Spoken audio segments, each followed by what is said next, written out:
इस video lecture second के अंदर हम जियोमॉर्फिक प्रोसेस को थोड़ा सा आगे की समझने की कोशिश कर रहे हैं। ई पाठशाला के चैनल आपका बहुत बहुत स्वागत करता है। नोट्स ईपी फैमिली पे अवेलेबल हैं।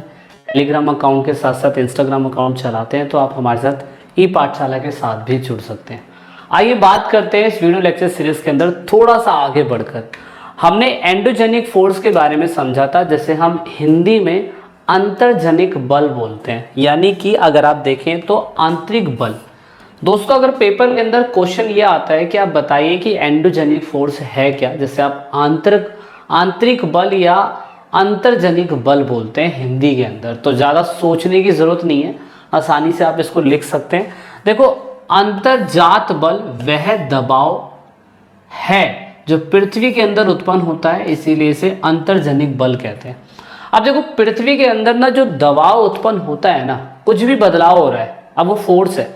अब धरती के अंदर से कोई भी फोर्स निकल रही है या कुछ भी फोर्स लग रही है, वो एंडोजेनिक फोर्स बोला जाता है। लेकिन अगर आप देखो तो हमारा जो जियोमॉर्फल मतलब जियोथर्मल ग्रेडियंट जो है और हीट फ्लो है वो अलग अलग है। जैसे कि धरती जो है अनइवन है, कहीं पर ऊंची है, कहीं पे नीची है, कहीं पे बहुत गहरी है, कहीं पर बहुत ठंडी है। तो अगर आप नोटिस करो तो धरती के अंदर से जो बदलाव होता है ना, वो धरती के ऊपरी सतह के ऊपर होगा, लेकिन अलग अलग वेरिएशन से अलग अलग होगा। इसका सिंपल सा कारण इसी वजह से होता है क्योंकि जो टेक्टोनिकली कंट्रोल है ना, वो ओरिजिनल क्रस्टल सरफेस जो है वो हमारा अनइवन है। मतलब टेक्टोनिक प्लेटें हैं जो हिलती हैं, ऑफ कोर्स टेक्टोनिक प्लेटें के नीचे ही लावा है और वो लावा उसे हिलाता है। तो अलग अलग टेक्टोनिक प्लेटें जो होती हैं वो अलग अलग दिशाओं में अलग अलग तरीके से मूव करती हैं, और टेक्टोनिकली देखी जाए तो हर प्लेटें अनइवन है, और इसी वजह से हमारा जो एंडोजेनिक फोर्स है वो कभी भी यूनिफॉर्म नहीं होगा। आपने देखा होगा हर जगह ज्वालामुखी नहीं पड़ता है, हर जगह बार बार भूकंप नहीं आता है, हर जगह कहीं पे भूकंप आता है तो कहीं पे ज़्यादा नुकसान होता है और कहीं पे बिल्कुल भी नुकसान नहीं होता। वो इसी वजह से, क्योंकि अगर आप देखो तो due to variation of geothermal gradient and heat flow, मतलब कि भूतापीय प्रवणता और भीतर से गर्मी के प्रवाह अलग अलग होते हैं, इसीलिए ऐसा आपको धरती के ऊपरी हिस्से पे देखने को मिलता है। मतलब कुछ भी बदलाव धरती के ऊपर हो रहा है तो उसका कहीं ना कहीं कारण एंडोजेनिक फोर्स होता ही होता है, चाहे थोड़ा बहुत ही क्यों ना हो। अब क्योंकि हमने पढ़ा था कि एंडोजेनिक फोर्स दो तरीके के होते हैं, एक तो सडन से बदल जाता है, सडनली बदलाव हो जाता है, और एक ऐसा बदलाव होता है जो धीरे धीरे होता है। जो धीरे धीरे बदलाव होता है उसको हमने क्या कहते हैं, ज्योग्राफी की लैंग्वेज में डायोमॉर्फिज्म कहा है। डायोमॉर्फिज्म का हिंदी अनुवाद जो है मैंने वीडियो लेक्चर सीरीज फर्स्ट में बताया था। अब डायोमॉर्फिज्म की डेफिनेशन देख लीजिए क्या होती है। All process that move, elevate और build up portion of the earth crust come of the under diastrophism. मतलब कि धरती का ऊपरी लेयर, ये लेयर है धरती का ऊपरी लेयर, अगर कुछ भी होता है ऊपरी लेयर में अंतर, चाहे वो लेयर बढ़ती है, चाहे वो लेयर और बिल्डअप होती है, चाहे वो लेयर प्लेन रहती है, वो धरती के अंदर जो भी बदलाव हो रहा है वो उसकी वजह से ही हो रहा है, और इसे डायोमॉर्फिज्म कहते हैं। अब ये बदलाव दो तरीके के होते हैं, ओरोजेनिक जैसे परवर्तनी क्रिया बोलते हैं, और एपीओरोजेनिक जिसे हम व्युत्पन्न प्रक्रिया बोलते हैं। बहुत ही गंदी हिंदी लिखी हुई है, लेकिन मैंने इसे बड़ा ही ट्रांसलेट करके ढूंढ ढांड के लिखा है हिंदी और इंग्लिश में, ताकि दोनों बच्चे इसे समझ सकें। अब क्योंकि मैंने क्या कहा कि स्लो प्रोसेस है, तो ओरोजेनिक प्रोसेस जो होता है वो धरती के अंदर ही हो रहा है, और एपीओरोजेनिक भी धरती के अंदर ही हो रहा है, पर दोनों प्रक्रियाओं से धरती के ऊपरी हिस्सों में अलग अलग तरीके से बदलाव होता है। अब क्या होता है वो हम समझने की कोशिश करते हैं, और यही छोटी छोटी डेफिनेशन जो है बच्चों को समझ में नहीं आती। क्या हो रहा है बदलाव, देखो सबसे पहले ओरोजेनिक प्रोसेस को समझते हैं। Orogenic process cause deformation of earth lithosphere and result the occurrence of several geological process, मतलब कि परिवर्तनीय प्रक्रिया बलों के कारण पृथ्वी के स्थल मंडल का विरूपण होता है, और इसके परिणाम स्वरूप कई भूवैज्ञानिक प्रक्रियाओं की घटना होती है।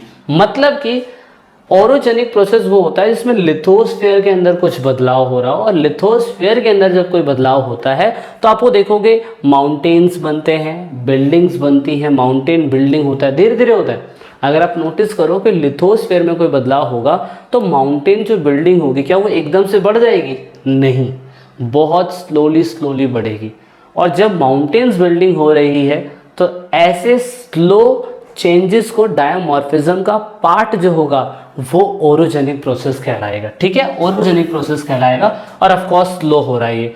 दूसरा AP orogenic, the movement of uplift of depression affecting the large area of earth crust and producing continent and ocean बेसन, यानी कि पृथ्वी की प्रॉपर्टी पर बड़े क्षेत्र पर, वहाँ छोटे क्षेत्र पे हो रहा था, यहाँ बड़े क्षेत्र पर महाद्वीप बन रहे हैं, महासागर बन रहे हैं, घाटियाँ बन रही हैं, और ऑफ कोर्स ये सारे अपसाद जो हैं एक साथ इकट्ठा हो रहे हैं। तो ऐसे प्रोसेस में आप देखोगे कॉन्टिनेंट का बनना होता है। सोचिए, यानी कि एपी ओरिजेनिक प्रोसेस ही होगा कि हमारा एक जो भारत का पार्ट था जो ऑफ कोर्स अफ्रीका से कुछ टूट के निकला होगा, उसके बाद धीरे धीरे करते वर्तमान में कुछ यहाँ पहुँचा होगा, फिर वहाँ पहुँचते जो आज का भारत आपको दिखाई दे रहा है वो कॉन्टिनेंट फॉर्मेशन का ही पार्ट है।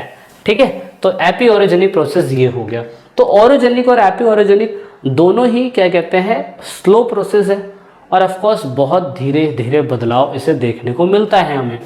तो अगर आप देखो कि ओरोजेनी और एपी ओरोजेनिक जो प्रोसेस है, earthquake and plate tectonic, there can be floating and fracturing the crust, मतलब कि चाहे ओरोजेनिक प्रोसेस हो रहा हो, चाहे एपी ओरोजेनिक प्रोसेस हो रहा हो, चाहे वोल्केनो इरप्शन हो रहा हो, चाहे अर्थक्विक हो रहा हो, वो धरती के ऊपरी हिस्से को तोड़ती है, क्रस्ट करती है, ख़त्म कर देती है, और उसके बाद धरती के ऊपरी हिस्से पर वॉल्यूम, प्रेशर, टेम्परेचर, ये सारी चीज़ें समय के हिसाब से चेंज होती रहती है, और इसीलिए मेटामॉर्फिज्म रॉक जो है धरती के ऊपरी हिस्सों में बनती है।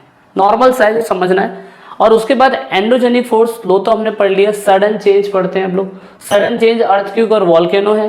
तो वॉल्केनो के बारे में आपने देखा था कि धरती के अंदर से जो कोई वॉल्केनिज्म होता है, मोल्टेन जो लावा होता है, ऑफ कोर्स मैग्मा के रूप में धरती के सरफेस पे आके गिरता है, और ऑफ कोर्स ये जो पिघलता हुआ लावा, मैग्मा, सॉरी मोल्टेन बोलते हैं, मैग्मा, लावा तो अंदर होता है और जब बाहर निकलता है तो ये लावा बन जाता है, अंदर मैग्मा होता है। तो इसको हम तुरंत बदलाव कहेंगे।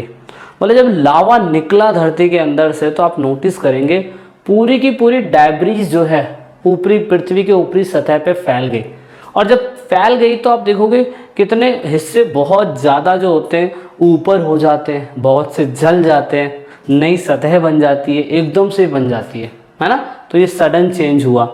आपने इसके बारे में क्लास 11th के 3rd चैप्टर में पहले भी पढ़ा था, और आपकी एनसीईआरटी बस आपसे पूछना चाहती है कि वॉल्केनिज्म और वॉल्केनो इंडिकेट, वॉल्केनो होता क्या है, ठीक है ना। इन दोनों का मतलब अगर आपको पता है तो वीडियो के डिस्क्रिप्शन में कमेंट बॉक्स से खाली पड़ा हुआ है, जितना लिख सकते हैं लिखते रहिएगा।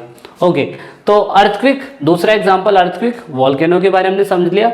अर्थक्विक के बारे में हमने पहले भी पढ़ लिया था, क्योंकि अर्थक्विक जो है simple word shaking of the अर्थ है, और ऑफ कोर्स नेचुरल इवेंट है। इसमें कुछ भी एनर्जी जो है ऑफ कोर्स प्राकृतिक द्वारा होती है, इंसान कुछ नहीं कर सकता। उसमें क्या होता है अर्थक्विक के अंदर जो टेक्टोनिक प्लेटें हैं वो ऑपोजिट डायरेक्शन के अंदर जारी होती हैं, इसलिए ऐसा होता है, ठीक है। और वॉल्केनो के बारे में भी हम लोगों ने पढ़ लिया था कि वॉल्केनो जो होता है ऑफ कोर्स जो क्या कहते हैं ऐश होती है, लावा होता है, धरती के ऊपर ही आके गिरता है, और ऑफ कोर्स जब वो धरती उसके वॉल्केनो के अंदर होता है तो मैग्मा होता है, बाहर आता है तो लावा बन जाता है। इतना तो समझना हमें। और जो लावा निकल के धरती पे गिरता है उसे हम डैब्रीज बोलते हैं ना, तो इसे आप थोड़ा सा समझ लीजिएगा। ज्वालामुखी के प्रकार आपने पहले पढ़े हुए, तो इसे आपको पढ़ने की ज़रूरत नहीं है। 3rd चैप्टर के अंदर आपने से काफ़ी समझ लिया था। तो मतलब कि आपने एंडोजेनिक फोर्स के बारे में समझा, डायमॉर्फिज्म के बारे में समझा, सडन चेंज अर्थक्वेक और वॉल्केनो के बारे में समझा, एपी ओरिजेनिक ओरिजेनिक के बारे में समझा। आपने देखा कि ओरिजेनिक के अंदर कन्वेंशनल ट्रांसेंट होता है, इसमें डाउन और अपवर्ड होता है, तो ये हमने पहले ही समझ लिया। अब धरती के बाहर से भी कुछ बदलाव होते हैं, वो है एंडोजेनिक फोर्स। दोस्तों धरती के बाहर जो बदलाव होते हैं एंडोजेनिक फोर्स, की वीडियो की लेक्चर सीरीज अगले पार्ट में हम समझने की कोशिश करेंगे, बताएंगे कि किस तरीके से धरती के बाहर से भी भूआकृतिक परिवेश बदलता है और धरती के बाहर भी एंडोजेनिक फोर्स एक्सोजेनिक फोर्स जो है वो सारे जो ये पार्ट है हम इसको सीखने की कोशिश करेंगे। आई होप दैट आपको वीडियो लेक्चर सीरीज समझ में आई होगी। वीडियो अच्छी लगी तो लाइक शेयर सब्सक्राइब, चैनल पे नए हैं तो ऑफकोर्स दिल से प्यार दीजिएगा और साथ में मिलते हैं video lecture series next part में। आज के लिए इतना ही। जय हिंद, जय भारत, वंदे मातरम।